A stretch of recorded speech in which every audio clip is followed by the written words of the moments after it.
بسم اللہ الحمد للہ والصلاۃ والسلام علی رسول اللہ وعلی آلہ وصحبہ اجمعین اما بعد فاعوذ باللہ من الشیطان الرجیم بسم اللہ الرحمن الرحیم رب اشرح لی صدری ویسر لی امری واحلل عقدۃ من لسانی یفقہوا قولی. السلام علیکم ورحمۃ اللہ وبرکاتہ. اور ایک دفعہ پھر خوش آمدید ہمارا یہ پروگرام قرآن تفسیر کا، جس میں ہم لوگ 30واں پارہ جو ہے اس کو تھوڑی ڈیٹیل سے کوشش کر رہے ہیں کہ ہم کور کر لیں. My dear brothers and sisters, آج کا جو ہمارا ٹاپک ہے وہ سورہ عبسہ ہے. اور اس سورہ کی تفسیر میں جانے سے پہلے تھوڑا سا اس کا جو ایک واقعہ ہے جو اس پوری سورہ کی آپ سمجھ لیں کہ بیس ہے، اس کو ڈسکس کرنا بڑا ضروری ہے. تو اللہ سبحانہ تعالیٰ اس سورہ میں جہاں پہ یہ بات ارشاد فرماتے ہیں عبس وتولی ان جاءہ الاعمی، یعنی اس نے فراؤن کیا اور منہ پھیر لیا، یعنی ایسے تھوڑا سا ایک ناخوشگواری کا اظہار کیا اور اپنے چہرے کو پھیر لیا جب نابینا شخص اس کے پاس آیا. یہاں پر بات کی جا رہی ہے نبی کریم صلی اللہ علیہ وسلم کی، اور ان کے پاس ایک صحابی تھے جن کا نام تھا عبداللہ ابن مکتوم، جو کہ نابینا صحابی تھے. نبی کریم صلی اللہ علیہ وسلم کے آپ کہہ لیں کہ ان لاز میں بھی ان کا ریلیشن تھا، حضرت خدیجہ کے آگے سے کزن تھے، تو ایک فیملی کے ٹرمز بھی تھے ان کے ساتھ سمجھ لیں آپ، اور تھے بھی وہ نابینا تھے اور بڑے پیارے اور محبوب صحابی تھے نبی کریم صلی اللہ علیہ وسلم کے. تو ہوا یہ کہ ایک دفعہ نبی کریم صلی اللہ علیہ وسلم جو قریش کے کچھ لیڈرز ہیں، جس میں بعض روایات میں آتا ہے کہ اس میں ابو جہل بھی تھا، عتبہ شیبہ بھی تھے اور ابی بن خلف بھی تھا، یہ سارے جو بڑے بڑے ٹاپ لیڈرشپ ہے جو مشرکین مکہ کی، ان سے مخاطب تھے اور ان کو ظاہر سی بات ہے دین کی دعوت دے رہے تھے، ان کو دین کی سمجھ عطا کرنا چاہ رہے تھے کہ بھئی شاید ان کو کچھ بات سمجھ میں آ جائے، کوئی بات ان کے بھی پلے پڑ جائے اور یہ شاید دین کی طرف آ جائیں. تو جب دین کی طرف آئیں گے تو فائدہ یہ ہوگا کہ ان کی وجہ سے جو باقی قبیلے کے لوگ ہیں وہ بھی آ جائیں گے، بیکاز یہ وہ کہتے ہیں نا who's who and what's what تھے اس وقت جو ہے نا مشرکین کے، مطلب سب سے بڑے سردار یہی تھے. تو ان کو دین پہ اگر یہ آ جاتے ہیں تو پھر دین اسلام کو بڑا فائدہ ہوگا. تو آپ ایک بڑے اہم کام میں مصروف تھے. تو یہ صحابی آتے ہیں، اب صحابی بھی نابینا ہے، تو انہوں نے آ کے نبی کریم صلی اللہ علیہ وسلم سے کچھ مسئلہ پوچھنا چاہا، اور نبی کریم صلی اللہ علیہ وسلم کو بار بار وہ یعنی پروب کر رہے تھے کہ بھئی مجھے اس سوال کا جواب دیں، کیونکہ وہ نابینا ہے، ان کو نظر نہیں آ رہا کہ اس وقت کیا چل رہا ہے، کہاں میٹنگ ہو رہی ہے، کتنی امپورٹنٹ ہے.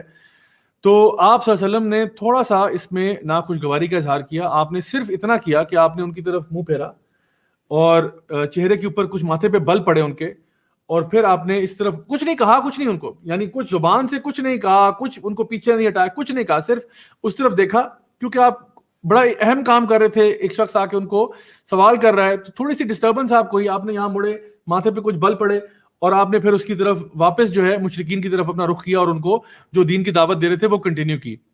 یہ جو معاملہ تھا اللہ سبحانہ تعالیٰ کو اس پہ تھوڑی سی ناراضگی ہوئی، اس لیے اللہ تعالیٰ نے یہ آیات نازل کر دی اور کہا کہ عبس وتولی، یعنی آپ کے ماتھے پہ بل پڑے اور آپ نے منہ پھیر لیا جب آپ کے پاس ایک نابینا شخص آیا. تو میں اب چاہتا ہوں کہ اس معاملے کی سینسٹیوٹی کو ذہن میں رکھتے ہوئے ہم انشاءاللہ ایک پوری پکچر آپ کے سامنے پیش کریں کہ جو کام نبی کریم صلی اللہ علیہ وسلم کر رہے تھے آخر وہ کتنا امپورٹنٹ تھا، اور جو کچھ بھی اس کے بعد ہوا اس کو ہم کس زاویے سے ہم دیکھتے ہیں. تو سب سے پہلی بات تو یہ ہے کہ نبی کریم صلی اللہ علیہ وسلم پر ایمان لانا اور ان سے محبت کرنا اپنی آپ سے زیادہ یہ ہمارے ایمان کا حصہ ہے. اور سورہ حجرات کے مطابق جو لوگ اپنی آوازوں کو نبی صلی اللہ علیہ وسلم کی آواز سے بلند کرتے ہیں ان کا یعنی سمجھیں کہ ان کے سارے اعمال ضائع ہو سکتے ہیں. تو اس لیے ہمیں نبی کریم صلی اللہ علیہ وسلم کی جب بھی بات آتی ہے ہمیں بہت رسپیکٹ کے ساتھ کرنی چاہیے. یہ بات تو بڑی اہم ہے. اور ویسے بھی اللہ تعالیٰ بھی قرآن مجید میں جب بھی اپنے پیارے نبی کو پکارتے ہیں تو کہتے ہیں یا ایھا المزمل، یا ایھا المدثر، یا ایھا النبی، اس طرح کے خوبصورت القاب سے آپ کو پکارتے ہیں. اچھا، اب ہم یہ دیکھتے ہیں کہ یہ جو معاملہ تھا اس میں نبی کریم صلی اللہ علیہ وسلم جو ہیں وہ کس حد تک اپنے کام میں تو جو کر رہے تھے وہ ٹھیک کر رہے تھے. مثال کے طور پہ سب سے پہلی بات آپ یہ دیکھیں کہ جو صحابی تھے وہ اور ان کی جو پکار تھی وہ کیا تھی. صحابی خود نابینا ہیں، ان کو بھی نہیں پتہ چل رہا کہ اس وقت کیا بات ہو رہی ہے، اور انہوں نے چونکہ وہ ایک طرح سے میں نے بتایا آپ کو کہ فیملی کا بھی کنیکشن تھا تو انسان ویسے بھی ذرا فرینکلی بات کر لیتا ہے. تو یہ چیز جو تھی یہ نبی کریم صلی اللہ علیہ وسلم کو زیادہ پسند نہیں آئی. دوسری بات یہ کہ نبی کریم صلی اللہ علیہ وسلم کے کندھوں پر پوری دنیا کا بوجھ تھا، کیونکہ آپ کو پتا تھا کہ میرے بعد کوئی نبی نہیں آنا اور میں نے ہی جو کام کرنا ہے اس وقت دین کی دعوت کا، لوگوں تک دین پہنچانے کا. کوشش یہی ہونی چاہیے کہ میکسیمم لوگوں تک دین کی بات پہنچے. اور اس میں اس سے بہتر کیا بات ہوگی کہ اگر قریشی لیڈر جو ہیں وہ اس طرف آ جاتے ہیں تو ظاہری بات ہے جو ان کے فالوورز ہیں وہ بھی آٹومیٹکلی دین میں آ جائیں گے اور زیادہ سے زیادہ لوگوں کو فائدہ ہوگا. اس کے علاوہ یہ کہ ہم یہ بات جانتے ہیں کہ جب بھی دین کی دعوت کی بات آتی ہے تو نان مسلمز جو ہیں وہ مسلمز کے اوپر پرائرٹی لیتے ہیں جہاں تک دعوت کی بات ہے. کیونکہ مسلمان تو آلریڈی اسلام کے اندر داخل ہوا ہے، وہ بعد میں بھی آ سکتا ہے، اتنا بڑا مسئلہ نہیں ہے. لیکن جو نان مسلم ہے، اسپیشلی مجھے یاد ہے جب ہم باہر کے ملکوں میں بھی یہ دیکھتے ہیں، انگلینڈ میں بھی، آسٹریلیا میں بھی، کہ اگر کسی مسجد میں کوئی نان مسلم آتا ہے تو اس کو تھوڑا سا پروٹوکول زیادہ دیا جاتا ہے، کیونکہ شاید یہ پہلی اور آخری دفعہ آیا ہو، اور یہ جو آپ آج اس سے بات کریں گے شاید اس سے اس کی زندگی بدل جائے، اور اگر اس کو آپ اگنور کر دیں گے تو ہو سکتا ہے کہ یہ بہت بڑی خیر سے محروم رہ جائے. اس لیے عام طور پہ ہوتا یہ ہے کہ آپ نان مسلمس کو جب دعوت کی بات آتی ہے تو ان کو ترجیح دیتے ہیں. ویسے مومنین کے ساتھ ہمارا رویہ رابطہ بہت اچھا ہونا چاہیے. اچھا، اس کے بعد جو لفظ استعمال کیا گیا عبس وتولا، عبس جو ہے یہ بڑے ہلکا سا ناخوشگواری کا احساس ہے. یعنی اس کے علاوہ کلہا کہا جا سکتا تھا یا بصر کہا جا سکتا تھا، جہاں پہ آپ کے دانت آپ اپنے جو ہے نا وہ دبانا شروع کر دیتے ہیں، یا آپ کے پورا چہرہ جو ہے وہ سرخ ہو جاتا ہے. ایسا کچھ بھی نہیں ہوا. صرف جو سب سے ہلکا جو ریاکشن ہو سکتا ہے کہ بس صرف ہلکے سے ماتھے پہ بل ہی پڑے اور بس، اور کچھ نہیں، وہ ریاکشن تھا جو کہ نبی کریم صلی اللہ علیہ وسلم نے دکھایا. اور وہ بھی کس کو دکھایا؟ اس کو جو نابینا ہے، جو خود دیکھ نہیں سکتا کہ آپ نے کیا کیا. جہاں تک صحابی کا تعلق تھا عبداللہ ابن مکتوم کا رضی اللہ عنہ کا، ان کو تو پتہ بھی نہیں چلا ہوا کیا ہے، کیونکہ وہ کچھ بات کر رہے ہیں، آپ صلی اللہ علیہ وسلم نے صرف ایک سیکنڈ کے لیے یہاں منہ کیا، ماتھے پہ بل پڑے، واپس بات کی. جہاں تک ان کا تعلق ہے ان کو تو پتہ ہی نہیں چلا ہوا کیا ہے، لیکن رب کائنات نے دیکھ لیا. تو اللہ سبحانہ تعالیٰ نہیں چاہتے تھے کہ آپ اپنے صحابہ کے ساتھ اتنی سی بھی جو ہے نا ناخوشگواری کا اظہار کریں، کیونکہ یہ اللہ کے بڑے محبوب لوگ ہیں، یہ دین کا علم سیکھنا چاہتے ہیں. اور ویسے بھی ہمیں یہ بات معلوم ہے نبی کریم صلی اللہ علیہ وسلم کی حدیث میں کہ جو شخص بھی علم سیکھنے کے لیے ایک راستہ اختیار کرتا ہے، اللہ تعالیٰ اس کے لیے جنت کا راستہ جو ہے نا بہتر کر دیتے ہیں، اس کے لیے آسان کر دیتے ہیں. تو یہ اس لیے ان کا سمجھنے کے ایک ریگارڈ کیا جا رہا ہے. اور پھر یہ بات بھی کہ ان کو یہ نہیں کہا گیا کہ آپ ہولڈ کریں یا آپ چلے جائیں یا بات نہ کریں، کچھ نہیں کہا گیا ان کو، صرف ہلکا سا ماتھے پہ بل پڑے تھے. اور یہ بھی نہیں تھا کہ نبی کریم صلی اللہ علیہ وسلم جو تھے وہ پرماننٹلی ان صحابی سے ناراض ہو گئے تھے. یہ کوئی پرماننٹ ناراضگی والی بات ہی نہیں تھی، تو بہت بہت بہت عارضی بات تھی. لیکن اللہ تعالیٰ نے جو ہے نا اپنے انبیاء کا سٹینڈرڈ بہت اوپر رکھا ہوتا ہے. یعنی جس طرح اگر میری کلاس میں 2 اسٹوڈنٹس ہیں، ایک جو ہے وہ اے گریڈ اسٹوڈنٹ ہے، ہمیشہ اس کے 90+ مارکس آتے ہیں، ایک جو ہے وہ 50 سے اوپر لے لے تو بڑی بات ہے، ٹھیک ہے. اب جس کے 90% سے اوپر آتے ہیں، اس کے اگر کبھی 80 نمبر آ جائیں یا 75 آ جائیں تو میں اس کے ساتھ کیا بات کروں گا؟ اور اگر ایک اسٹوڈنٹ ہے جس کے 50 نمبر آتے ہیں، اس کے 75 آ جائیں تو میں اس کے ساتھ کیا سلوک کروں گا؟ اب جس کے نارملی 90+ آتے ہیں، اس کے اگر 75 آئے تو میں اس کو تھوڑا ڈانٹوں گا کہ بھائی یار آپ کے اچھے بھلے 90 نمبر آتے تھے، آپ کہاں 75 پہ آ گئے؟ اور جو دوسرا 50 نمبر والا ہے وہ اگر 75 لیتا ہے تو میں اس کو مبارکباد دوں گا، ہو سکتا ہے مٹھائی کھلا دوں کہ شکر اللہ کا تیرے 95 نمبر آ گئے، مطلب 75 آ گئے. سو the thing is کہ اللہ تعالیٰ نے اپنے انبیاء کا سٹینڈرڈ بہت اوپر رکھا ہوا ہے. ان سے ہلکی سی بھی جو خطا ہے نا، اللہ تعالیٰ اس پہ ان کو چیک کر لیتے ہیں. اور میں آپ کو بتاؤں کہ ہمارے اپنے ٹیچرز، میرے اپنے اساتذہ کرام کہا کرتے تھے کہ جب بھی انسان دین پڑھنے والا بنے، دین پڑھانے والا بنے، دین پر عمل کرنے والا بنے، تو پھر اس کی پکڑ زیادہ ہوتی ہے. تو آپ کو چاہیے کہ ہمیشہ اپنے ایتھکس کو، اپنی مورالٹی کو، اپنے لوگوں کے ساتھ رویوں کے اوپر خاص نظر رکھا کریں. اگر آپ اپنے آپ کو قرآن و حدیث کا ایک طالب علم سمجھتے ہیں تو آپ کو اپنے اوپر زیادہ چیک کرنا چاہیے بنسبت اور لوگوں کے.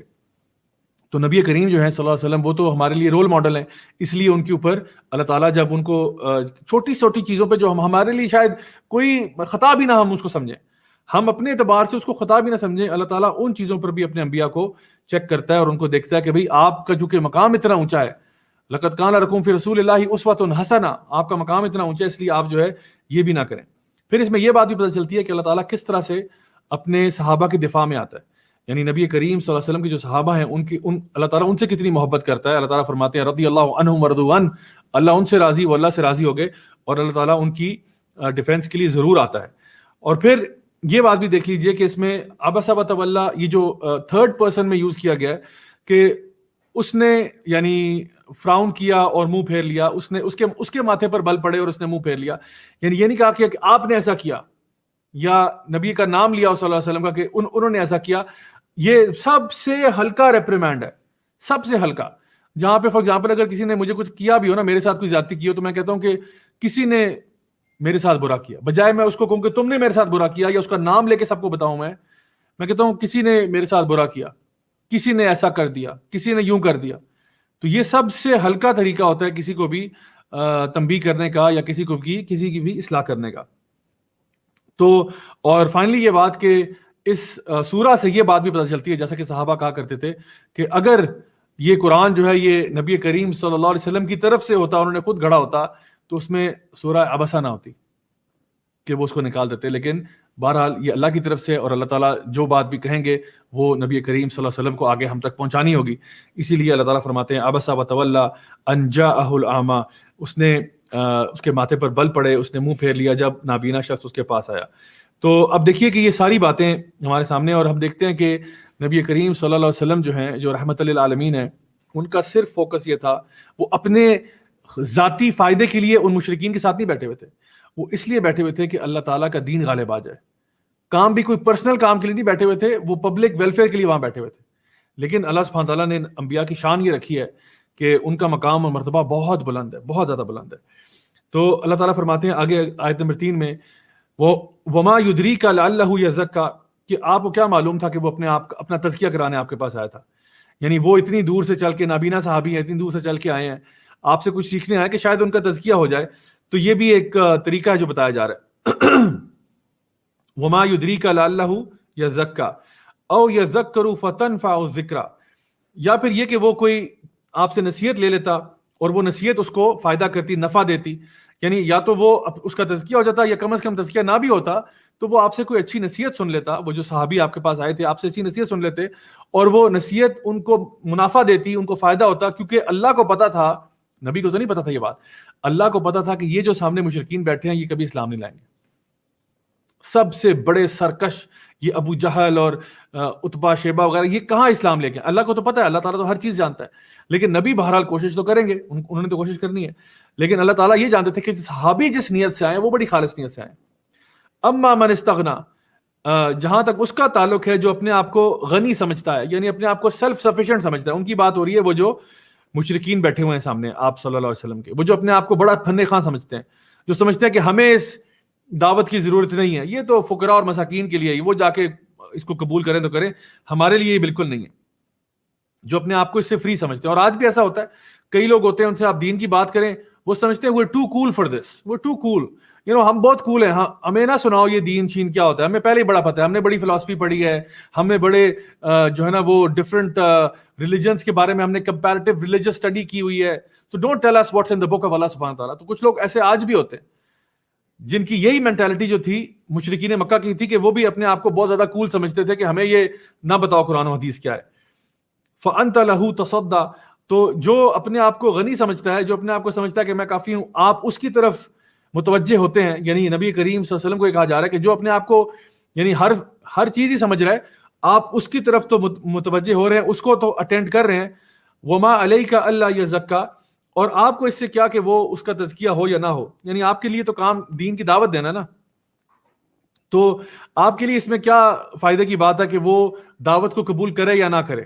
یعنی جو بھی دین کا داعی ہوتا ہے، یا دین کا مبلغ ہوتا ہے، یا کوئی اللہ کا رسول ہوتا ہے، یا اللہ کا نبی ہوتا ہے، اس کا کام صرف میسج پہنچانا ہوتا ہے. لوگ قبول کریں نہ کریں یہ اس کا کنسرن نہیں ہے، قبول کر لیں الحمدللہ، نہیں کرتے تو ان کا مسئلہ ہے، کیونکہ ہمارا کام ہے کہ لوگوں تک صحیح بات پہنچانا. قیامت کے دن ایسے اللہ کے نبی بھی آئیں گے جن کا کوئی فالوور نہیں ہوگا، ایسے بھی آئیں گے نبی قیامت کے دن جن کا ایک فالوور ہوگا. تو کیا یہ کہا جائے کہ یہ جو انبیاء تھے معاذ اللہ یہ ناکام رہے، یہ اپنے مشن میں نعوذ باللہ فیل ہو گئے؟ نہیں، ایسی بات نہیں. اقبال نے کہا تھا نا، اگرچہ بت ہیں جماعت کی آستینوں میں، مجھے ہے حکم اذاں لا الہ الا اللہ، میں نے اذان دینی ہے، میرا کام اذان دینا ہے. اب میری اذان سن کے لوگ آتے ہیں الحمدللہ، نہیں آتے یہ ان کا معاملہ ہے، وہ کیوں نہیں آتے اللہ تعالیٰ بہتر جانتے ہیں ان کے دل میں کیا ہے اور وہ کیوں دعوت قبول نہیں کر رہے. ہم اگر آپ کو یہاں پہ قرآن پڑھاتے ہیں، تفسیر پڑھاتے ہیں، تو ہمارا بھی ایم آبجیکٹو کیا ہوتا ہے؟ یہ ہوتا ہے کہ شاید کسی کے دل میں کوئی بات بیٹھ جائے، شاید کسی کا کوئی طریقہ کار بہتر ہو جائے، شاید کوئی گناہ چھوڑنے پر مجبور ہو جائے. اگر وہ نہیں کرنا چاہتا تو وہ اس کا اور اللہ کا معاملہ کہ وہ کیوں نہیں کر رہا. بہرحال ہمارا کام ہونا چاہیے ہمیشہ لوگوں تک خیر کی بات کو پہنچا دینا. اللہ تعالیٰ فرماتے ہیں وَمَا عَلَيْكَ أَلَّا يَزَّكَّى وَأَمَّا مَنْ جَاءَكَ يَسْعَىٰ، لیکن وہ جو کہ آپ کے پاس بھاگتا ہوا آیا، سعی کرتا ہوا آیا، بھاگتا ہوا آیا، یعنی یہ انہی صحابی کی بات ہو رہی ہے. وَهُوَ يَخْشَىٰ، اور جو ڈرتا تھا اللہ تعالیٰ سے، جو اللہ تعالیٰ سے ڈرنے والا تھا. فَأَنْتَ عَنْهُ تَلَهَّىٰ، آپ نے اس کو یعنی نگلیکٹ کر دیا اور اس سے اپنی توجہ ہٹا دی. تو اللہ سبحانہ تعالیٰ یہاں بتا رہے ہیں کہ یعنی جو شخص جو ہے وہ اللہ سے بے پرواہ ہے، جو انسان اندر سے خبیث ہے، آپ اس کی طرف متوجہ ہوئے ہیں. اور یہ ظاہری بات ہے آپ صلی اللہ علیہ وسلم کو تو یہ بات معلوم نہیں تھی, یہ تو اللہ کو ہی پتا تھا کہ اصل میں معاملہ دل کا کیا ہے, دل کے معاملات تو اللہ ہی جانتا ہے. تو اللہ تعالیٰ اب بتا رہے ہیں نبی کریم صلی اللہ علیہ وسلم کو کہ وہ جو, یعنی اس میں ایک ہنٹ ہے کہ یہ کبھی بھی اسلام نہیں لائیں گے, یہ جن سے آپ بات کر رہے تھے, یہ جو لیڈرز ہیں یہ کبھی اسلام نہیں لائیں گے. لیکن جو صحابی آپ کے پاس آئے تھے ان کی گارنٹی اللہ تعالیٰ دے رہے ہیں کہ وہ تو خشیت کے ساتھ آیا تھا, وہ تو پیار سے آیا تھا, سیکھنے, دین کا علم سیکھنے آیا تھا کہ شاید اس کو کوئی اس کی اصلاح ہو سکے یا وہ بہتری کی طرف آ سکے. آگے فرمایا کلا انہا تذکرہ, یہ بڑا زبردست آیت ہے یہ, کیونکہ کلا جو ہے یہ ایک طرح سے ایک ڈانٹ کی فارم میں کہا جاتا ہے.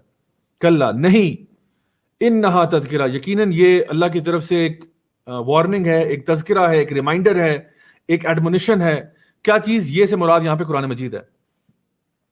تو یہاں پہ جو ہے یہ کفار سے کہا جا رہا ہے کہ نہیں, تم اپنے آپ کو بڑا غنی سمجھتے ہو, تم اپنے آپ کو بڑا فلاں ٹمکان سمجھتے ہو, نہیں, یہ جو قرآن ہے نا یہ واقعی میں ایک تذکرہ ہے, ایک ایڈمونیشن ہے.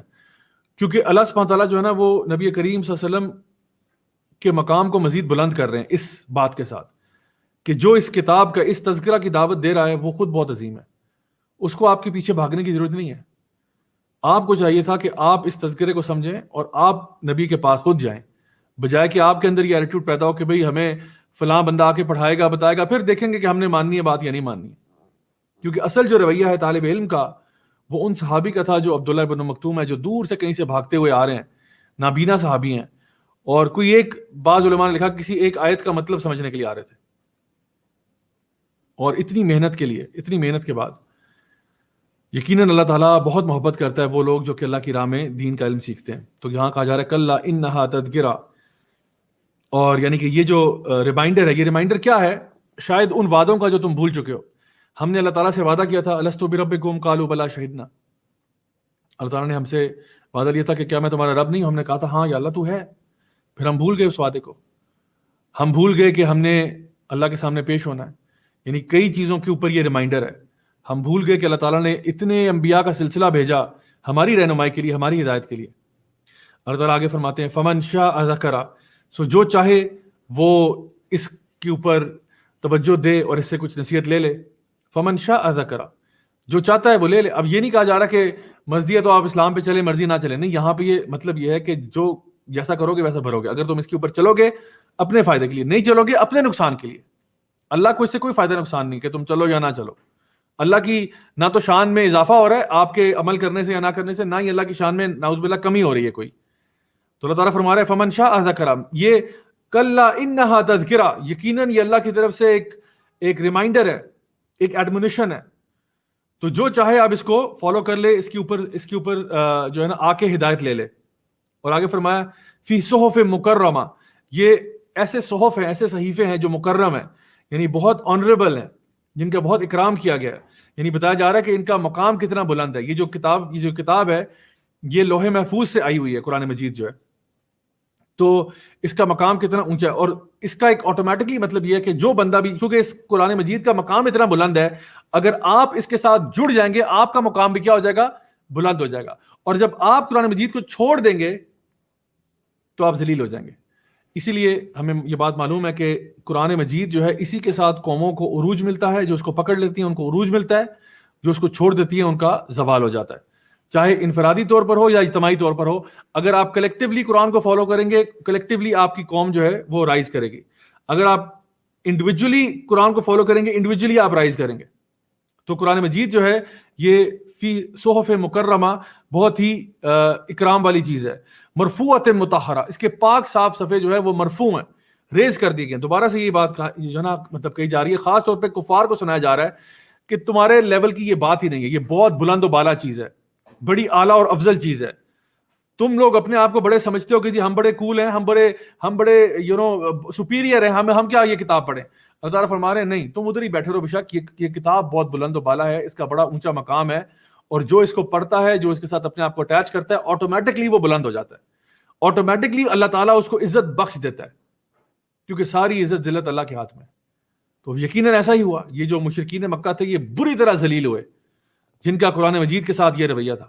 My dear brothers and sisters, یہ ہمارے لیے بڑا سوچنے کا مقام ہے. میں آپ کو بتاؤں, بڑا سوچنے کا مقام ہے. میرا اور آپ کا پرسنل کیا ریلیشن شپ ہے قرآن کے ساتھ, یہ ہمیں خود جائزہ لینا ہوگا. ہمارے گھر میں کیا قرآن مجید جو ہے وہ شیلفوں کی زینت بن چکا ہے, یا کیا وہ کتاب ہے جس کو واقعی میں پڑھا جاتا ہے؟ قرآن نکلا ہی اس اقرا سے ہے، جس کی تلاوت کی جاتی ہے، جس کو پڑھا جاتا ہے. تو خود میں اور آپ فیصلہ کریں کہ ہم اس کے ساتھ کیا ہمارا ریلیشن شپ ہے.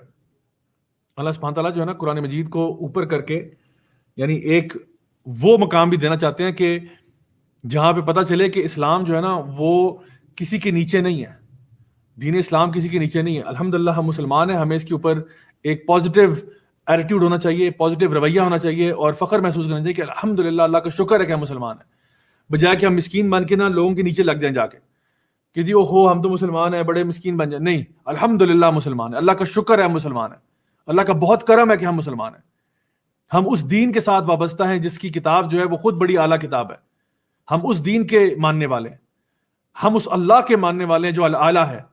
سبح اسم ربک الاعلیٰ، سبحان اللہ، ہم اس رب کے ماننے والے ہیں، ہم اس کی کتاب کو پڑھنے والے ہیں. تو ہمیں کیا ضرورت پڑی ہے کہ ہم اپنے آپ کو بالکل مسکین بنا کے ہر وقت ایک اپولوجیٹک ایٹیٹیوڈ کے ساتھ لائف گزاریں. ہمارے اندر نا تھوڑا سا ایک ہونا چاہیے، سیلف کانفیڈنس، سیلف اسٹیم ہونی چاہیے کہ ہم الحمدللہ مسلمان ہیں. میں اکثر دیکھتا ہوں نوجوانوں کے اندر بھی نا کہ کوئی بیچارہ ابھی نیا دین کی طرف آیا ہے، اب وہ 4 دوستوں میں بیٹھا نا، اس بیچارے کو شرم آ رہی ہے کہ وہ اٹھ کے وہاں سے جائے اور کہے کہ میں نماز پڑھنے جا رہا ہوں. بھائی کیوں شرم آ رہی ہے آپ کو؟ کیا اللہ تعالیٰ کا دین اتنا کوئی نعوذ باللہ کمزور ہے کہ آپ کو شرم آ رہی ہے کہ آپ یہ کہیں کہ میں نماز پڑھنے جا رہا ہوں؟ آپ کو الحمدللہ میں جا رہا ہوں، آپ لوگ کیوں نہیں آ رہے؟ الحمدللہ میں مسلمان ہوں، میں نماز پڑھنے جا رہا ہوں، الحمدللہ میں مطلب رمضان کا مہینہ روزہ رکھتا ہوں، الحمدللہ. اس میں چھپانے والی کیا بات ہے؟ بجائے کہ آپ کسی فورن کنٹری میں اگر فار ایگزامپل کام کرتے ہیں اور وہاں پہ آپ اپنے آپ کو چھپاتے پھر رہے ہیں، کسی کو پتہ نہ چل رہا ہے کہ میں نے آج روزہ رکھا ہے، کسی کو پتہ نہ چل جائے کہ میں نماز پڑھتا ہوں. کیوں؟ آخر ہم نے خود اپنے آپ کو جو ہے نا نیچے کیا ہوا ہے. حالانکہ اللہ تعالیٰ جو ہے وہ مسلمانوں کو اوپر اٹھانا چاہ رہا ہے کہ یہ ریئلائز کرو کہ تمہارا اپنا مرتبہ اور مقام کیا ہے. اللہ تعالیٰ آگے فرماتے ہیں بِأَيْدِي سَفَرَا، یعنی ان کے ہاتھوں میں جو سفر، یعنی وہ ان ملائکہ کی بات ہو رہی ہے جو کہ اس کتاب کو لکھتے ہیں، جو سکرائبز ہیں اس کے. تو یعنی یہ وہ کتاب ہے جس کا مقام و مرتبہ جو ہے ان ملائکہ کے ساتھ بھی جوڑا جا رہا ہے جو قرآن کو لے کر آئے سب سے پہلے نبی کریم صلی اللہ علیہ وسلم کے پاس. اور یعنی یہ ایک اور لیول آف نوبلٹی بخشی جا رہی ہے قرآن مجید کو. بِأَيْدِي سَفَرَا کِرَامٍ بَرَرَا، بہت ہی یعنی اللہ کے جو نا مقرب فرشتے جن کا اکرام بھی ہے، اور بررا یعنی بر سے نکلا جو کہ بہت اچھے اور نیک، یعنی وہ جو کہ بہت نوبل بھی ہیں، بہت عظیم و شان ہستیوں والے ہیں، اور اس کے علاوہ نیک بھی بہت ہیں. تو یہ وہ فرشتے ہیں جن کی ڈیوٹی تھی اس قرآن کو لے کے آنے کی. اللہ اکبر. یہ اللہ تعالیٰ ان کا ذکر کر رہے ہیں کرام بررا. اب یہ ساری باتیں قرآن مجید کے مقام اور مرتبے کو بیان کرنے کے لیے کہ قرآن کا اپنا مقام اعلیٰ اور افضل، قرآن کو لے جانے والے اعلیٰ اور افضل، قرآن کو سیکھنے اور سکھانے والے اعلیٰ اور افضل. نبی کریم صلی اللہ علیہ وسلم کی حدیث میں آتا نا کہ تم میں سے بہترین لوگ وہ ہیں جو قرآن کو سیکھتے اور سکھاتے ہیں. تو جو شخص بھی ہو، چاہے وہ فرشتہ ہو یا نبی رسول ہو یا انسان ہو جو ہمارے جیسا جو ہے نا دین کی دعوت کرنے والا یا جو کچھ بھی کام، طالب علم ہو، جو کوئی بھی قرآن کے ساتھ منسلک ہے وہ اعلیٰ اور افضل ہی ہے. قرآن مجید خود چونکہ اعلیٰ اور افضل ہے، اس لیے جو لوگ اس کے ساتھ اٹیچڈ ہیں ان کا مقام اور مرتبہ بہت بلند ہے. آگے اللہ تعالیٰ آیت نمبر 17 میں ارشاد فرماتے ہیں، اب یہ پیراگراف چینج ہو رہا ہے، قتل الانسان ما اکفرا، ہلاک ہو جائے انسان، قتل کر دے جائے وہ انسان، ما اکفرا، کیسے وہ کفر کرتا ہے اللہ تعالیٰ میں. یہ ساری باتیں پتہ ہونے کے باوجود یعنی لعنت ہے اس انسان پہ جو اللہ تعالیٰ کے دین کو جھٹلا دیتا ہے. قتل الانسان ما اکفرا. آگے ارشاد فرمایا من ای شیء خلقہ، کس چیز سے اس کو پیدا کیا گیا. من نطفۃ خلقہ فقدرہ، ایک نطفے سے پیدا کیا تجھے. اے انسان ہلاک ہو جائے تجھے پیدا کس چیز سے کیا ہم نے؟ ایک نطفے سے. اور تیرا غرور اور تکبر کہاں پہنچا ہوا ہے؟ یعنی اللہ تعالیٰ فرماتے ہیں من ای شیء خلقہ، تجھے کس چیز سے پیدا کیا؟ کیا تجھے ہم لوگوں نے پہاڑ کے اندر چھپے ہوئے ہیروں سے پیدا کیا ہے؟ کیا ہم نے تمہیں سمندر کے اندر نایاب موتیوں سے پیدا کیا ہے؟ کیا ہم نے تجھے مکہ کی وادیوں میں سے آب زمزم سے پیدا کیا؟ تجھے پیدا کس چیز سے کیا ہم نے؟ من ای شیء خلقہ من نطفۃ خلقہ فقدر، تجھے ایک نطفے سے پیدا کیا. اور آج تو اتنا متکبر ہو گیا کہ تو سمجھتا ہے کہ تجھے پتہ نہیں کس ہم نے شے سے پیدا کر دیا ہے. آج تو زمین پر ایسے دندناتا پھرتا ہے جیسے تیرے سے اوپر اور کوئی نہیں ہے. تیرے غرور اور تکبر جو ہے اس کی حد ہو چکی ہے. تو اللہ تعالیٰ کو اپنا رب نہیں مانتا، تو اللہ تعالیٰ کے احکامات کی پیروی نہیں کرتا، تو یہ سمجھتا ہے کہ میں خود اپنے نفس کا پجاری ہوں، جو میں چاہوں گا وہ ہوگا، بجائے کہ تو اپنے آپ کو ہمبل کرتا، تو اپنے آپ کو اللہ کے آگے سجدہ ریز کر دیتا، تیری گردن جھک جاتی اس بات پر کہ میرا رب جو ہے وہ بہت اعلیٰ ہے، اس نے مجھے پیدا کیا، اور اگر اللہ چاہے ایک سیکنڈ میں وہ سب کچھ مجھ سے چھین لے جو آج میرے پاس ہے. جو ایک ایک لقمہ جو میرے حلق سے نیچے اترتا ہے نا، یہ اللہ کا کرم ہے کہ میں کھا سکتا ہوں. اللہ تعالیٰ چاہے ایک سیکنڈ میں یہ سب بند کرا دے. میرے پاس آج جو کچھ بھی ہے وہ اللہ کا دیا ہوا ہے، اور اللہ جب چاہے یہ چھین بھی سکتا ہے. لیکن انسان جو ہے وہ کبھی کبھار کیا کرتا ہے، وہ اپنے تکبر میں بہت آگے نکل جاتا ہے. من نطفۃ خلقہ فقدر، آگے فرمایا ثم سبیل یسر، اور پھر وہ اس کے لیے ایک راستہ بناتا ہے. یعنی یہ بعض علماء نے کہا کہ یہ بچہ جب پیدا ہوتا ہے تو یہ اس کی طرف اشارہ ہے، یا پھر یہ کہ وہ اس کو اسلام کی طرف ہدایت ملتی ہے، یہ اشارہ بھی ہو سکتا ہے کہ پھر اس کے لیے ایک راستہ بنتا ہے کہ وہ دنیا میں آ جاتا ہے، یا وہ اسلام کی طرف آ جاتا ہے، پھر اللہ تعالیٰ اس کے لیے ایک راستہ کریٹ کرتا ہے. یعنی اس کے اندر جو فطرت ہے جس پہ بچہ پیدا ہوتا ہے، اللہ کو جانتے ہوئے مانتے ہوئے پیدا ہوتا ہے، پھر اللہ تعالیٰ اس کو ہدایت کے لیے اس کے لیے راستے کریٹ کرتا ہے. اب اس کی مرضی ہے کہ وہ راستے پر چلنا چاہتا ہے یا نہیں چلنا چاہتا. وَهْدَيْنَاهُمْ نَجْدَيْنِ، دو راستے دکھا دیے. فَأَلْهَمَهَا فُجُورَهَا وَتَقْوَاهَا، ایک فسق و فجور کا راستہ اور ایک تقویٰ کا. تو پھر اب آپ کی مرضی ہے، آپ جس راستے پر بھی چلنا چاہیں.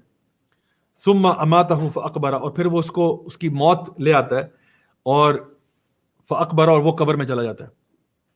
یہاں پہ قبر سے مراد جو ہے نا، وہی جگہ ہے جہاں پہ انسان فوت ہوتا ہے.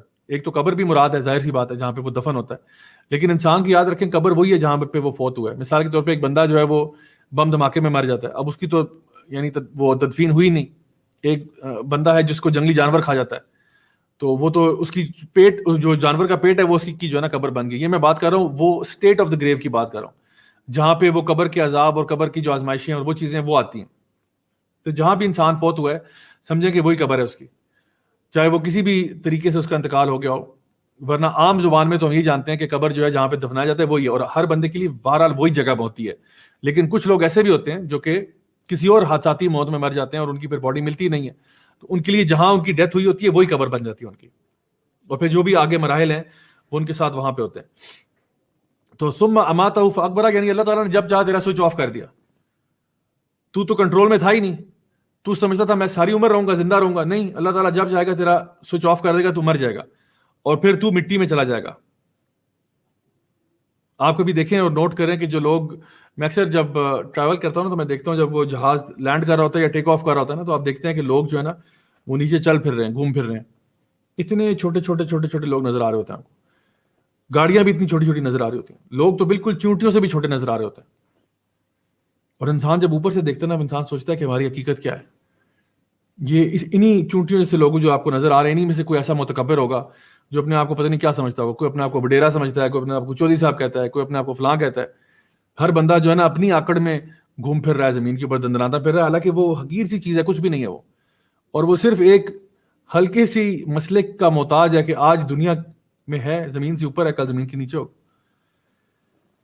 تو اللہ سبحانہ تعالیٰ فرماتے ہیں آگے آیت نمبر 22 میں، ثم اذا شاء انشر، اور پھر اللہ سبحانہ تعالیٰ نے جب چاہا تو اس کو باہر لے آئے، زمین سے باہر نکال دیا. جب اللہ تعالیٰ چاہے گا تو وہ قیامت کے دن آ جائے گا اور وہ باہر آ جائے گا.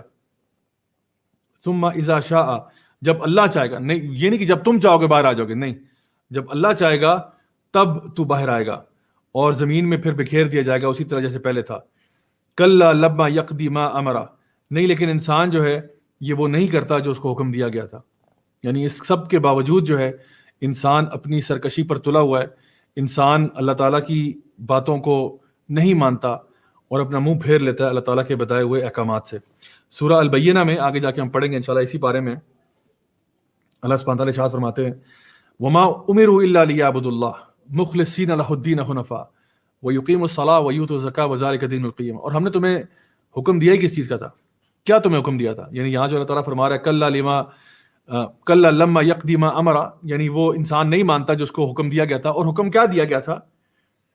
وما امروا الا ليعبدوا الله، صرف یہ کہا گیا تھا کہ اللہ کی عبادت کرو. مخلصین له الدین حنفاء، اپنے دین کو اللہ کے لیے خالص کر دو. ویقیموا الصلاة ویؤتوا الزکاة وذلک دین القیم، نماز قائم کرو، زکات دو، اور یہی تمہارا دین تھا. لیکن یہ بھی تجھ سے نہیں ہوا. یعنی اللہ تعالیٰ نے آپ کو دن میں 24 گھنٹے دیے ہیں. 24 گھنٹے میں انسان 24 منٹ نکال کے 5 وقت کی نماز نہ پڑھ سکے، کیونکہ 5 وقت کی نماز کا ٹوٹل ٹائم کیا ہے؟ فرائض اگر آپ دیکھیں تو 24 منٹ بھی نہیں ہے. تو آپ 24 گھنٹوں میں سے جو اللہ تعالیٰ نے آپ کو فری میں دیے ہیں اس میں سے 24 منٹ بھی نہیں نکال سکتے اللہ کے لیے. کلا لما یقضی ما امرہ، انسان نے یقیناً وہ نہیں کیا جس کا اس کو حکم دیا گیا تھا. اس پہ تو کسی کا اختلاف نہیں ہے نا کہ نماز فرض ہے، لیکن پھر بھی کتنے لوگ ایسے ہیں جو نماز بھی نہیں پڑھتے 5 وقت کی. ایسے لوگ بھی ہیں جو کہ جن کو پتہ ہے زکوٰۃ فرض ہے، زکوٰۃ نہیں دیتے. ایسے لوگ ہیں جن کو پتہ ہے رمضان کے روزے فرض ہے، نہیں رکھتے. ایسے لوگ جن کو پتہ ہے کہ وبالوالدین احسانا، ماں باپ پہ احسان کرنا چاہیے، نہیں کرتے. پتہ ہے کہ اللہ نے حکم دیا ماں باپ کے آگے اف نہیں کرنا، پھر بھی کرتے. تو کیسا یہ معاملہ ہے؟ انسان جو ہے پھر تو اپنے نفس کا پجاری ہے نا، پھر تو اللہ کی عبادت تو نہیں کرتا وہ. اگلی آیت نمبر 24 میں پھر پیراگراف بدل رہا ہے. اب اللہ سبحانہ تعالیٰ کچھ اپنی نشانیوں کا ذکر کر رہے ہیں. فَلْيَنْظُرِ الْإِنسَانُ إِلَىٰ طَعَامِهِ، تو انسان کو چاہیے کہ وہ اپنے کھانے کی طرف دیکھے. تو چلیں آج کا یہ ہوم ورک ہے آپ کے لیے. آج آپ اپنے کھانے کی پلیٹ کو دیکھیے گا، ٹھیک ہے؟ افطاری کے ٹائم پہ نا کھانے کی پلیٹ کو ذرا غور سے دیکھیے گا اور دیکھیے گا کہ یہ کتنی بڑی نعمت ہے ہمارے لیے. یعنی دیکھیں ہماری جو پلیٹ ہے، ہم واحد جانور ہیں، یعنی human being is the only animal that eats like this. یعنی جہاں پہ ہمارے پاس ایک ہی پلیٹ میں نا چاول بھی پڑے ہوں گے، ساتھ کوئی سالن بھی ہوگا، ساتھ سیلڈ بھی ہوگا، رائتا بھی ہوگا، اور اس کے ساتھ کوئی میٹ بھی ہوگا، شاید چکن ہوگا یا بیف ہوگا، جو بھی ہوگا، یہ سارا کچھ ایک پلیٹ پہ ہوگا. ساتھ آپ نے اپنے ساتھ کوئی ڈرنک بھی رکھا ہوگا پینے کے لیے، ٹھیک ہے؟ اس کے بعد آپ ڈیزرٹ بھی کھائیں گے. انسان واحد ہے جو اس طرح کرتا ہے. کبھی آپ نے دیکھا ہے جنگل کا شیر جو ہے، شیر جنگل کا بادشاہ ہے نا، جنگل کا بادشاہ شیر نے ایک طرف ہرن کھا رہا ہو، ساتھ پیپسی پی رہا ہو. کبھی دیکھا آپ نے اس طرح؟ ساتھ وہ جو ہے نا ہرن کھا رہا ہے، ساتھ وہ سیلڈ کھا رہا ہے. کبھی دیکھا آپ نے اس طرح؟ ہرن کھا رہا ہے، اوپر جو ہے نا وہ رائتا سلاد کھا رہا ہے، ساتھ اس کے اوپر جو ہے نا وہ کیا کہتے ہیں نمک میرے چھڑک رہا ہے، اس کو ساتھ جو ہے نا دہی کے ساتھ کھا رہا ہے. کبھی دیکھا آپ نے ایسا ہوتے ہوئے؟ کوئی جانور ایسا نہیں کھاتا. یا کوئی گائے گھاس کھا رہی ہو اور کہ نہیں اس میں ایکچولی ذرا نمک کم ہوا ہے تھوڑا سا، یا اس میں تھوڑا سا جو ہے نا مرچیں اور ڈال دیں گے، ذرا نان اسپائسی ہے ذرا، تو اس میں الپینوز ڈال دیں. کبھی دیکھا آپ نے ایسا ہوتے ہوئے؟ کبھی بھی نہیں ہوتا. صرف انسان ہے جو اپنے کھانے کی پلیٹ کو دیکھے نا تو وہ دیکھے کتنی ورائٹی ہم ایک پلیٹ پہ ڈالتے ہیں اور وہ سارا کھا جاتے ہیں. فَلْيَنْظُرِ الْإِنسَانُ إِلَىٰ طَعَامِهِ، اس لیے تاکہ آپ کو پتہ چلے فَبِأَيِّ آلَاءِ رَبِّكُمَا تُكَذِّبَانِ، کون کون سی اللہ کی نعمتوں کو تم جھٹلاؤ گے. اللہ نے تمہارے لیے کتنی چیزوں کو آسان کیا ہوا ہے، اور پھر بھی انسان جو ہے وہ سبق نہیں سیکھتا. آگے فرمایا اَنَّا صَبَبْنَا الْمَاءَ صَبًّا ثُمَّ شَقَقْنَا الْأَرْضَ شَقًّا. اللہ تعالیٰ فرماتے ہیں ہم نے آسمان سے پانی نازل کیا، ڈھیر سارا پانی تمہارے لیے. ثُمَّ شَقَقْنَا الْأَرْضَ جو ہے نا ارض شقا، اور پھر ہم نے زمین کو پھاڑ دیا. یعنی آسمان سے پانی نازل کیا، کتنی بڑی اللہ کی نعمت ہے، کتنی بڑی بلیسنگ ہے کہ آسمان سے پانی آتا ہے، فری میں آتا ہے. اور اس کے بعد اسی کی وجہ سے زمین جو ہے وہ کھل جاتی ہے اور اس میں سے آپ کے جو ہے نا وہ پھل پھول اور یہ چیزیں نکلتی ہیں.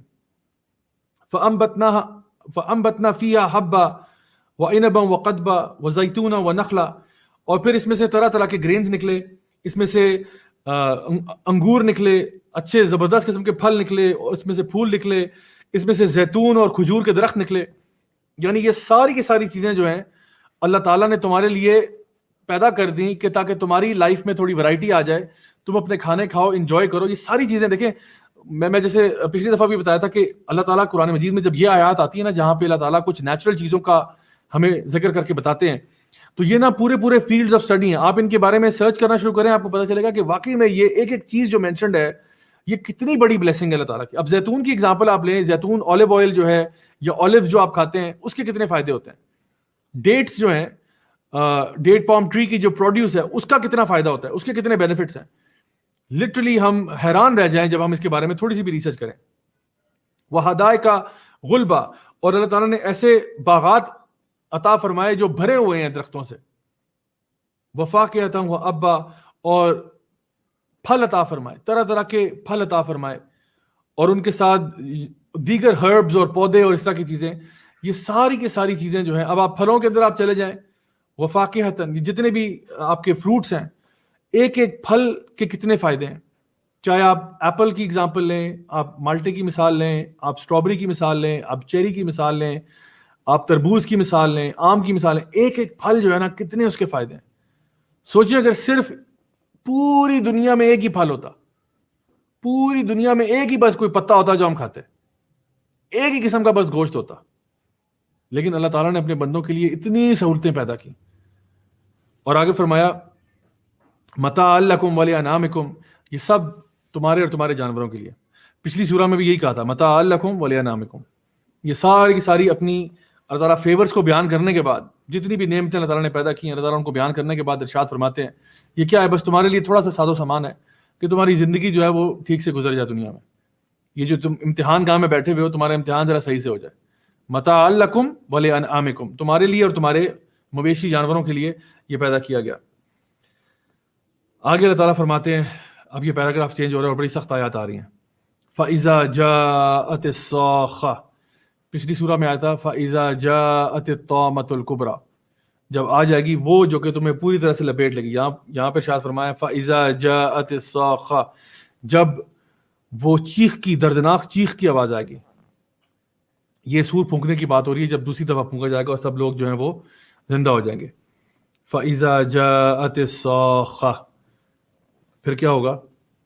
یوم یفر المرء من اخیہ وامہ وابیہ وصاحبتہ وبنیہ، اس دن ایک شخص جو ہے وہ اپنے سگے بھائی سے بھاگ جائے گا، اپنی ماں سے بھاگ جائے گا، اپنے باپ سے بھاگے گا، اپنی بیوی اور بچوں سے بھی بھاگے گا. کیونکہ آج اس کو پتہ ہے کہ اس نے اپنے رب کو کتنا ناراض کیا ہے ان لوگوں کی بات ماننے میں، یا پھر یہ کہ اس نے ان لوگوں کے کتنے حقوق مارے ہوں.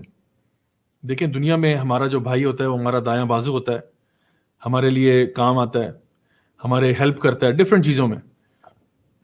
لیکن اس دن انسان اپنے سگے بھائی سے بھاگ رہا ہے اور اپنے ماں سے بھاگ رہا ہے جو اس کو لوریاں سناتی تھی، جو اس کو پیار کرتی تھی، آج اپنی اس ماں سے بھاگ رہا ہے. اور اپنے باپ سے بھاگ رہا ہے جو اس کی ٹیوشن کی فیس ادا کرتا تھا، جو اس کا خیال رکھتا تھا، اس کا سارا نان نفقہ پورا کرتا تھا، اس سے بھاگ رہا ہے. اپنی بیوی سے بھی بھاگ رہا ہے، اور یہ بیوی عام بیوی نہیں ہے، یہ صاحبہ ہے، یعنی وہ بیوی جو کہ آپ کی فرینڈ ہے. صاحبہ، صحابہ کہتے ہیں نا نبی کریم صلی اللہ علیہ وسلم کے کمپینینز کو، تو یہ اس بیوی کا، یہاں پہ زوجہ بھی کہا جا سکتا تھا.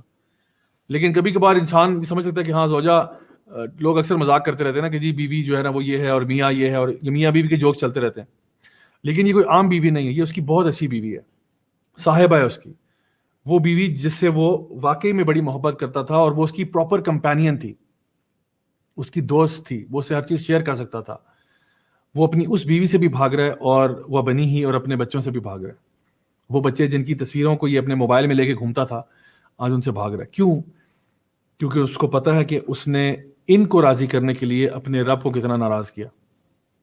کبھی کبھار ہم اپنے بیوی بچوں کا پیٹ پالنے کے لیے حرام ذرائع اختیار کر لیتے ہیں. تو قیامت کے دن یہ لوگ اپنے بیوی بچوں سے بھاگ رہے ہوں گے کہ ہمارے بیوی بچے ہمارے خلاف گواہی نہ دے دیں کہ جی ہمارے ابا جان تو حرام کماتے تھے، یا بھائی جو ہے وہ گواہی نہ دے دے کہ جی اس نے میری بہت جگہوں پہ ایسی بھی مدد کی ہے جہاں پہ میں غلط پہ تھا، میں غلطی پہ تھا، اور اس نے پھر بھی مجھے ڈیفینڈ کیا. یا ماں باپ ایسی کمپلینٹ کر دیں تو یہ شخص جو ہے اس دن بالکل الٹ حساب ہوا ہوا ہے. لوگ جو ہیں وہ ایک دوسرے سے بھاگ رہے ہیں، فرار ہو رہے ہیں، اور جتنے بھی ہمارے کانسیپٹس ہیں وہ سارے الٹ ہو چکے ہیں. یوم یفر المرء من اخیہ وامہ وابیہ وصاحبتہ وبنیہ. اللہ سبحانہ تعالیٰ فرماتے ہیں سورہ تغابن کے اندر، سورہ نمبر 64 کی آیت نمبر 14 میں کہ اے ایمان والو، تمہارے جو ازواجکم و اولادکم، تمہاری جو ازواج ہیں اور تمہاری جو اولاد ہیں، یہ تمہارے لیے کہیں فتنے کا باعث نہ بن جائے، تمہارے لیے دشمن نہ بن جائیں گے. عدو لکم، کہیں تمہارے دشمن نہ بن جائیں، یعنی کہیں ایسا نہ ہو کہ تمہاری ازواج اور تمہاری اولاد جو ہیں یہ تمہیں اللہ تعالیٰ سے دور کرنے کا ذریعہ نہ بن جائے. تو یہ اس سے آگاہ کیا جا رہا ہے. تو کہنے کا مطلب یہ ہے کہ ہم لوگ اکثر دنیا میں لوگوں کو یہ کہہ دیں گے کہ بھئی ساتھ جئیں گے ساتھ مریں گے، تم سے بڑی محبت ہے. ویسے بھی ہمارے کلچر میں جو یہ عشق عاشقی کی باتیں چلتی رہتی ہیں، یہ جو girlfriend boyfriend culture بن چکا ہے، بھئی گرل فرینڈ کس کھیت کی مولی ہے اور بوائے فرینڈ کس کھیت کی مولی ہے کہ اس سے انسان نہیں بھاگے گا. جب وہ اپنی ماں سے بھاگ سکتا ہے، اپنے باپ سے بھاگ سکتا ہے، اپنی بیوی بچوں سے بھاگ سکتا ہے، اپنے سگے بھائی سے بھاگ سکتا ہے، تو گرل فرینڈ بوائے فرینڈ تو سب سے پہلے بھاگے گا کہ بھئی تیری وجہ سے آج میں جہنم میں جا رہا ہوں، تیری وجہ سے حرام ریلیشن شپ مینٹین کرنے کی وجہ سے آج میں جہنم میں جا رہا ہوں. تو سب سے پہلے ان سے بھاگے گا. دنیا میں تو کہتا تھا I love you, I care about you, you mean everything to me, ساتھ جئیں گے ساتھ مریں گے. ادھر کہے گا کہ میری نظروں سے دفع ہو جاؤ، how could you do this to me, تو مجھے کہتی تھی تو مجھ سے پیار کرتی اور آج تیری وجہ سے میں جہنم کی آگ میں اتر رہا ہوں، یہ کیسا پیار ہے. یہ اس دن کی ہولناکی ہے کہ انسان جو ہے جو نافرمان تھا وہ اپنے سگوں سے بھی بھاگ رہا ہوگا. سو اب آپ اپنے ایک ہوم ورک کے طور پہ کیا کریں کہ ایک پیس آف پیپر پہ نا اپنے فیملی ممبرس کے نام لکھیں اور پھر یہ دیکھیں کہ کیا میں ان میں سے کسی کے ساتھ زیادتی تو نہیں کر رہا, کیا میں ان میں سے کسی کے ساتھ کوئی ایسا کام تو نہیں کر رہا کہ جہاں پہ اللہ تعالیٰ کی نافرمانی آ رہی ہے.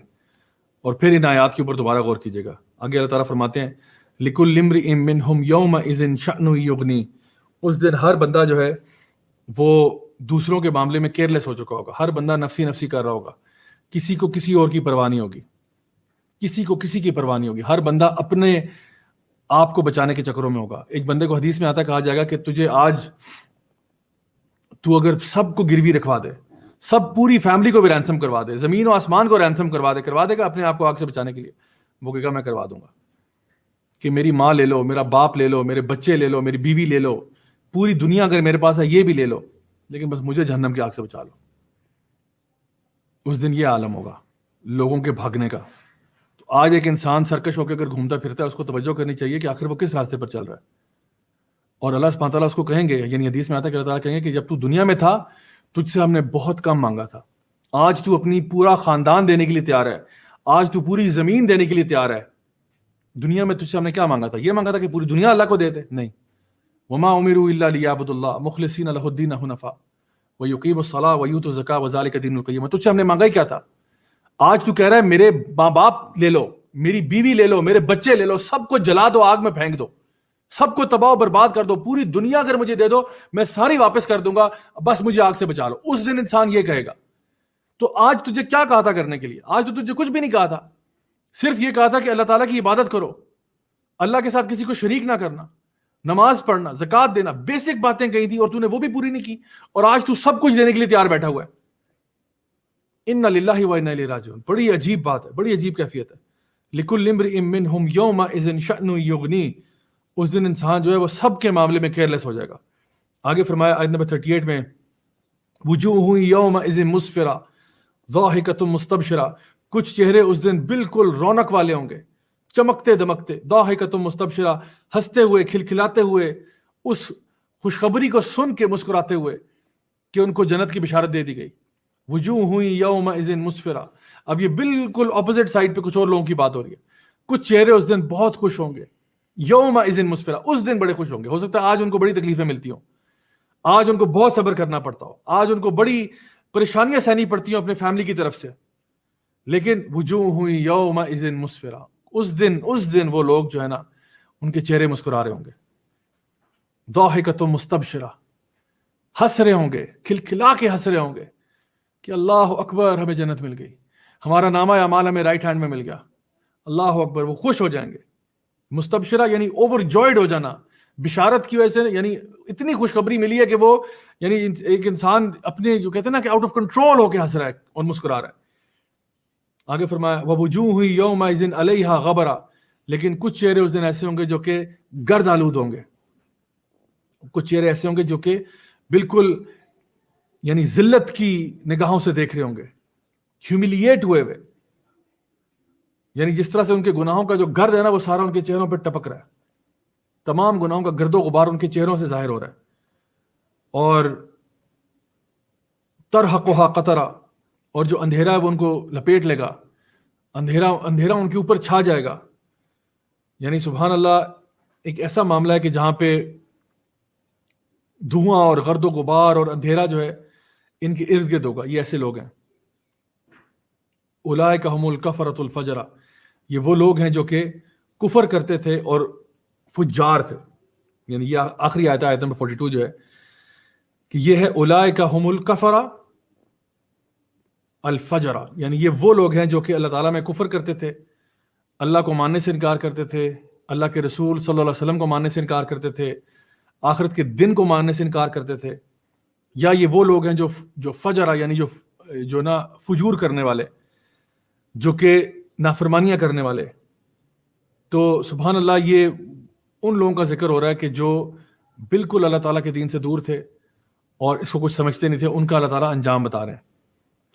تو پتہ ہی چلا کہ جو لوگ خشیت رکھتے ہیں, اگر آپ شروع میں سورہ کی دیکھیں تو جو خشیت رکھتے ہوئے صحابی آ رہے ہیں, یہ وہ صالح مسلمان ہیں جو اپنے آپ کو تزکیہ کرنا چاہتے ہیں یا وہ ایک نصیحت لینا چاہتے ہیں، اور ان کا مقام کیا ہے کہ اس دن وہ ہنس رہے ہوں گے، مسکرا رہے ہوں گے، کھلکھلا رہے ہوں گے۔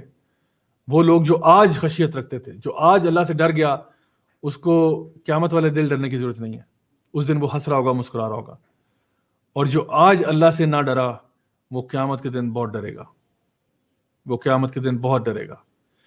یہ انہی کا ذکر ہے جو اپنے آپ کو اما من استغنا، جو اپنے آپ کو غنی سمجھتا تھا، اپنے آپ کو بڑا فن خاں سمجھتا تھا مجھے اسلام کی ضرورت نہیں ہے، مجھے اسلام کی ضرورت نہیں ہے، اسلام کو پرے رکھو میرے سے، میں بہت ایجوکیٹڈ ہوں، میں بہت سوفسٹیکیٹڈ ہوں، میں نے دنیا دیکھی ہوئی ہے، میں بڑا انٹلیکچوئل ہوں، میں بڑا ایکیڈیمک ہوں، لیکن دین سے دور تھا، اپنے آپ کو بڑا کافی سمجھتا تھا۔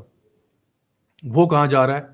اولئک هم الکفرۃ الفجرہ، یہ وہ لوگ تھے جو کفر کرنے والے، فسق و فجور کرنے والے، جو دنیا کو پسند کرتے تھے آخرت کے اوپر، جو کھلم کھلا گناہ کیا کرتے تھے، جو اللہ سے نہیں ڈرتے تھے، آج وہ بہت ڈر رہے ہیں، قیامت کے دن بہت ڈر رہے ہیں۔ My dear brothers and sisters, یہ جو صورتیں ہیں آخری پارے کی، یہ یقیناً بہت بڑی عبرت ہیں ہم سب کے لیے، اور بہت سارے سیکھنے کی چیزیں ان کے اندر، چھوٹے چھوٹے لیسنز ہیں، لیکن یقین کریں کہ انسان کو ہلا دینے والے ہیں۔ کوئی ایک آدھ سورہ بھی انسان پڑھ لینا تو اس کے 14 طبق روشن ہو جاتے ہیں کہ بھئی میں کس طرف جا رہا ہوں اور اللہ کس طرف لے جانا چاہ رہا ہے، میرا راستہ کہاں ہے اور جانا مجھے کہاں تھا۔ تو آئیے میں اور آپ مل کے ہم فیصلہ کریں کہ انشاءاللہ اس رمضان کے بابرکت مہینے سے فائدہ اٹھاتے ہوئے ہم اپنے اخلاق کو، اپنے کردار کو، اپنے معاملات کو، اپنی عبادات کو اپ گریڈ کریں گے، انشاءاللہ ان سب کو بہتر کریں گے۔ ہمارے اندر یہ جو اللہ کا خوف اگر پیدا ہو جائے، جو کہ پورے رمضان کے مہینے کا مقصد بھی یہی ہے کہ ہمارے اندر تقویٰ نام کی شے پیدا ہو جائے، اگر یہ تقویٰ ہمارے اندر آ جائے، آج ہمارے اندر ایسی خدا خوفی پیدا ہو جائے جس کی وجہ سے ہم گناہوں سے پیچھے ہٹ جائیں، تو اور پھر ہمیں کیا چاہیے؟ پھر انشاءاللہ الرحمن اللہ تعالیٰ دنیا کی بھی کامیابی دیتا ہے اور آخرت کی بھی دیتا ہے۔ اور اس کے بارے میں شیخ الاسلام ابن تیمیہ نے یہ بات بڑی خوبصورت ارشاد فرمائی۔ آپ نے کہا کہ جو متقی ہے نا، اللہ سے ڈرنے والا ہے، اس کو دنیا میں بھی خیر ملتی ہے اور آخرت میں بھی ملتی ہے، اور اس کی دلیل قرآن مجید میں۔ دنیا میں کیسے ملتی ہے؟ آپ نے کوٹ کیا سورہ طلاق کی آیت نمبر 2 اور 3، جہاں پہ اللہ تعالیٰ فرماتے ہیں وَمَن يَتَّقِ اللَّهَ يَجْعَل لَّهُ مَخْرَجًا وَيَرْزُقْهُ مِنْ حَيْثُ لَا يَحْتَسِبُ وَمَن يَتَوَكَّلْ عَلَى اللَّهِ فَهُوَ حَسْبُهُ، کہ جو بھی اللہ کا تقوی اختیار کرے گا، اللہ تعالیٰ اس کو يَجْعَل لَّهُ مَخْرَجًا، اللہ تعالیٰ اس کو ہر مصیبت سے باہر نکالے گا۔ پہلی بات دنیا کی بات ہو رہی ہے، آخرت میں نہیں۔ جنت میں جو چلا گیا ہے اس کے لیے کوئی مصیبت نہیں ہے، یہ اس کی بات ہو رہی ہے جو متقی ہے۔ وَمَن يَتَّقِ اللَّهَ يَجْعَل لَّهُ مَخْرَجًا، جو بھی تقوی اختیار کرے گا، خدا خوفی آج اس کے دل میں پیدا ہوگی، اللہ اس کو ہر مشکل سے باہر نکالے گا۔ یہ میرا وعدہ نہیں، یہ اللہ سبحانہ تعالیٰ کا وعدہ ہے۔ دوسرا فرمایا کہ اللہ تعالیٰ اس کو رزق عطا فرمائے گا وہاں سے جہاں سے اس نے کبھی سوچا بھی نہیں ہوگا، یعنی کہ اللہ تعالیٰ اس کی یہ رزق عطا کہاں پہ مل رہا ہے؟ یہ دنیا میں مل رہا ہے اس کو۔ وَيَرْزُقُهُ مِنْ حَيْثُ لَا يَحْتَسِبُ، اللہ اس کو رزق دے گا وہاں سے جہاں سے اس نے کبھی سوچا بھی نہیں ہوگا۔ اور پھر فرمایا وَمَن يَتَوَكَّلْ عَلَى اللَّهِ فَهُوَ حَسْبُهُ، جو اللہ تعالیٰ پر توکل کرے گا، اللہ پر بھروسہ کرے گا، اللہ اس کے لیے کافی ہو جائے گا۔ دنیا میں کوئی مصیبت، مشکل، پریشانی آئے گی، اللہ تعالیٰ اس کو دور فرما دے گا۔ اللہ اکبر۔ یہ ہے ان لوگوں کا معاملہ جو کہ دنیا میں اللہ تعالیٰ سے ڈرتے تھے، اللہ تعالیٰ ان کو دنیا کی بھی خیر دے گا، اور آخرت میں تو جو ثواب ہے وہ تو ہے ہی ہے، جنات تجری من تحت الانہار خالدین فیہا ابدا رضی اللہ عنہم ورضوا عنہ، وہ سارے وعدے تو ہیں ہی ہیں۔ آخرت تو متقی شخص کے لیے ہے ہی ہے، لیکن دنیا بھی اس کے لیے ہے۔ تو انشاءاللہ میں اللہ تعالیٰ سے دعا کرتا ہوں کہ اللہ تعالیٰ میرے لیے، آپ کے لیے نیک راہ پر چلنا آسان بنائے، اللہ تعالیٰ ہمیں گناہوں سے، غلطیوں کوتاہیوں سے ہمیشہ دور رکھے، اللہ تعالیٰ ہمیں تقوی والا بنائے، احسان کرنے والا بنائے، اللہ تعالیٰ ہم سب سے راضی ہو جائے، ہمیں دنیا میں بھی خیر عطا فرمائے اور آخرت میں جنت الفردوس میں اعلیٰ مقام نصیب فرمائے۔ انشاءاللہ آپ سے اب کل ملاقات ہوگی، same time same channel. Until then please اپنا بہت خیال رکھیے گا۔ سبحانک اللہم و بحمدک، اشہد ان لا الہ الا انت، استغفرک و اتوب الیک۔ بارک اللہ فیکم، السلام علیکم ورحمۃ اللہ وبرکاتہ۔